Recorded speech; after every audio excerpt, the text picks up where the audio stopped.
Today there are a lot of updates from the Kharkiv direction. The situation in Vovchansk has seen significant developments as Ukrainian forces intensified their counterattacks and recaptured even more ground.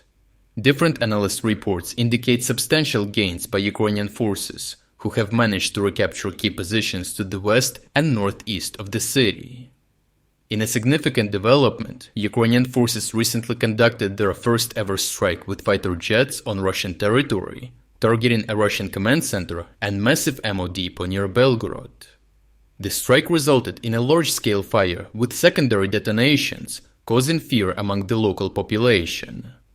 This attack underscores the shift in the operational landscape following the authorization by all Western partners for Ukraine to attack targets on Russian soil with Western weapons, including aviation bombs. It shows the way for Ukrainian forces to significantly damage logistic efforts to supply material to Russian forces participating in the Kharkiv offensive. This event is undoubtedly part of the shaping operations in an attempt to undermine Russian supplies and facilitate Ukrainian counteroffensive efforts. The original uncensored videos of this strike can be found on our Telegram channel. According to different Russian military analysts and also the Vovchansk City Military Administration, Ukrainian forces have recently retaken several positions within the settlement.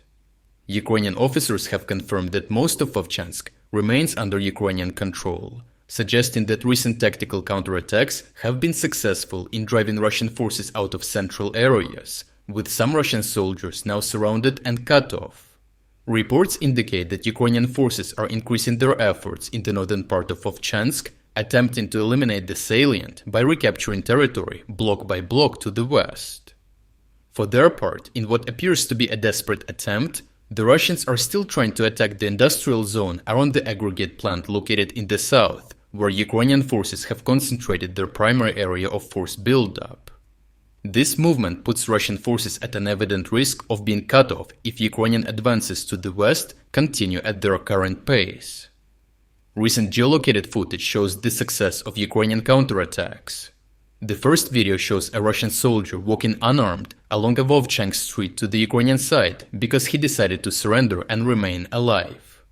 This soldier was most likely part of one of the groups that were cut off and surrounded. Those who did not surrender willingly were assaulted and still captured if they survived. A huge number of recently released videos show newly captured Russians along the whole contact line. Due to the sensitive nature of the footage, we can publish them only on our Telegram channel, which is accessible using the link in the description. In general, apart from the high-rise buildings in the citadel area in the center of the city and the industrial buildings in the southern part, both in the hands of Ukrainian forces, there are not many other areas in the city that could provide a sufficient level of fortification for Russian forces. Most of the buildings in the northern part of Russian control are residential houses on 1 or 2 floors at most. This means that Russian forces could be forced to withdraw to a position already outside the city on the northern outskirts of Vovchansk. On the eastern side of the city, Ukrainian forces have recaptured a significant area of the settlement and continued their advance to the north. However, they have thus far advanced through urban areas. If we look at the topographic map, we can see that just next to these recaptured areas lies a high-altitude area, which may present more significant challenges for the continuation of Ukrainian advances. German media military expert Julian Robke stated that Ukrainian troops recaptured new positions in the northeast of Vovchansk, while Russian troops continued to withdraw and counterattack lost areas with aircraft, missiles, and artillery. According to the German expert, to transfer reinforcements from the southern to the northern bank of the Volcha River, the Ukrainian armed forces made use of the German Biber tank bridge layer. The Russian armed forces attacked him with a Lancet drone, but there is no indication that the crossing went out of order. Other military analysts suggested that Ukrainian forces may be aiming to advance northeast of the city to find a path to reach the international border. Overall, the situation in Vovchansk remains highly contested, with Ukrainian forces making significant gains through effective counteroffensive operations. Ukrainian forces continue to recover areas in Vovchansk, leveraging their numerical superiority, the arrival of Western-supplied artillery, and the ability to strike Russian logistics and rear positions with advanced Western weaponry. However, the urgency to accelerate these counterattacks is driven by the extensive destruction caused by Russian forces over Vovchansk, which is making it increasingly difficult for Ukrainian troops to find fortified positions within the city.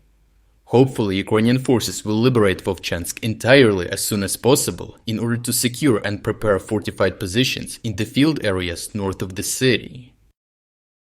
In appreciation of your continued support, I am pleased to announce to you a huge summer sale. If you shop right now, you can enjoy substantial 30 to 40% discounts on our best t-shirts, polo shirts, caps and mugs.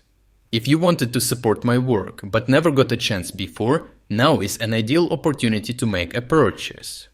The discounts will end in just 5 days, so check out the link in the description to take advantage of this offer before it expires. I truly appreciate your continued support of my work.